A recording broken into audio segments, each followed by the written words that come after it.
Good morning, children, and welcome back. Today we'll be doing about viruses and lichens.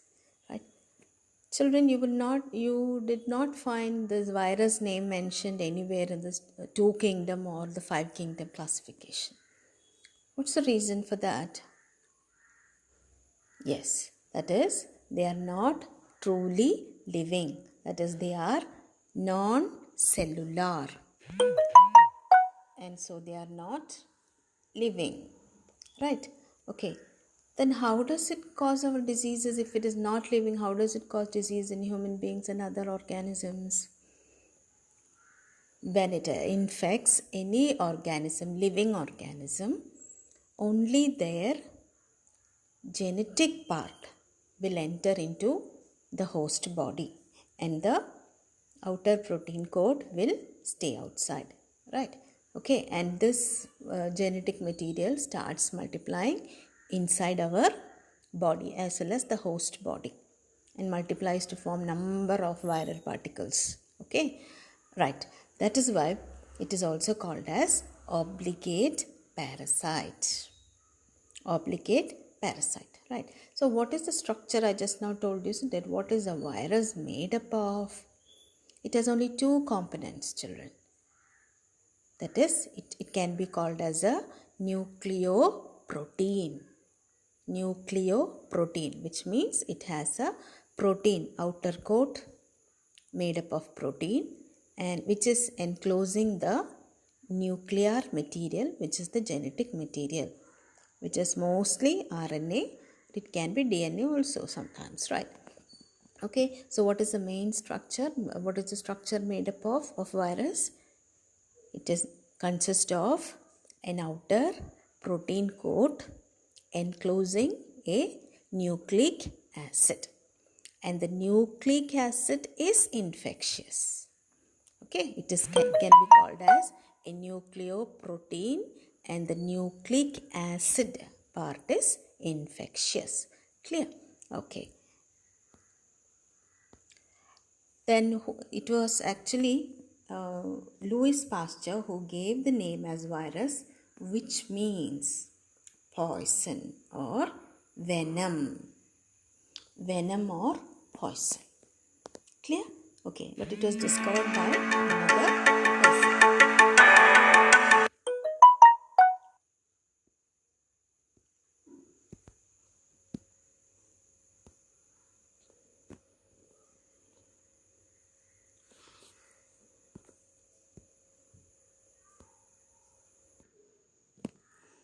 Children, it was Louis Pasteur who gave the name as virus, which actually means venom or poison, poisonous fluid, right?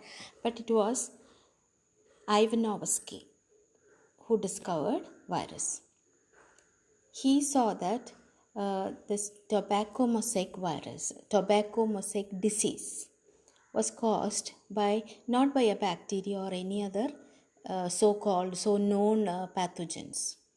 It is not caused by bacteria or protozoan or any other known pathogens. Okay, and it was smaller than bacteria. This infectious agent was smaller than bacteria because it could pass through bacterial filters. It could pass through bacterial filters. Clear? But he didn't know what was that. Okay, but so it was actually Louis Pasteur later gave the name as virus, right? And it was Beijerinck, M.W. Beijerinck, who demonstrated that he made extract. You know what is an extract, right? He made extract of the leaf of the tobacco infected with this agent, and he sprayed this extract on healthy plants. When it was sprayed, those healthy plants also got infected with the same kind of disease. Okay, so it was called as Contagium vivium fluidum. He named it as that extract as Contagium vivium fluidum, which means infectious living fluid. Okay, right. And because you know that this virus is made up of mainly protein and also the nucleic acid, and these proteins could be crystallized. So it was W.M. Stanley who showed that the viruses could be crystallized, and the crystals largely consist of proteins. Clear? Okay, so who discovered this one virus? It was Ivanovsky. And who named it as virus? It was Louis Pasteur. Right. And what did Beijerin's contribution to this? He made extract of the virus, this infected plant, okay, and sprayed onto a healthy plant, and the healthy plant also got infected. And so what did he call that? He called it as contagium vivium fluidum. Right. Okay. Children, some viruses or most of the viruses contain this outer protein coat, you know that, right? That is, this protein coat is made up of many subunits, which are called as capsomeres. Capsomeres, these are the capsomeres, and each of this subunit is called as a capsid. Capsid.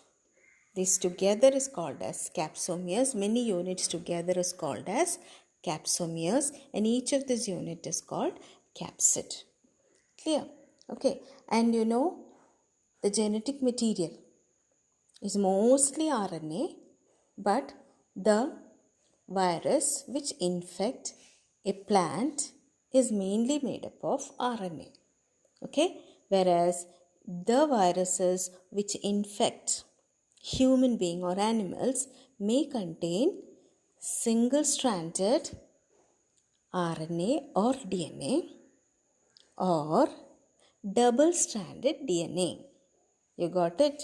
RNA is always single-stranded, always, but sometimes it may be double-stranded RNA also. Clear?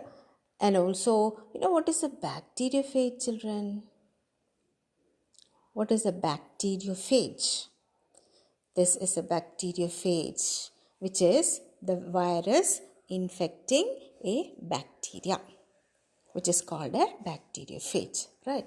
Okay, and this bacteriophages always contain a double-stranded DNA. Clear? The plant infecting viruses have RNA, single-stranded RNA. Okay, the ones which infect animals or human beings have either single-stranded RNA or double-stranded RNA or double-stranded DNA. Clear with me? Okay, right. Now, what are these? You have heard of viruses, right? Right. Can you name some diseases caused by viruses in human beings? Yeah, the very common cold, chicken pox, smallpox, measles, mumps. Right. And now, you should have said it first, the COVID-19, of course, Nipah. Okay, right. And in plants, it causes mostly symptoms like mosaic, tobacco mosaic. You have seen, right? So mosaic disease in plants, it causes a mosaic type of pattern on the leaves and all. That's why it is called as mosaic disease. Okay, so the symptoms are mostly mosaic and leaf curling or leaf rolling, yellowing and vein clearing, dwarfing and stunted growth. Okay,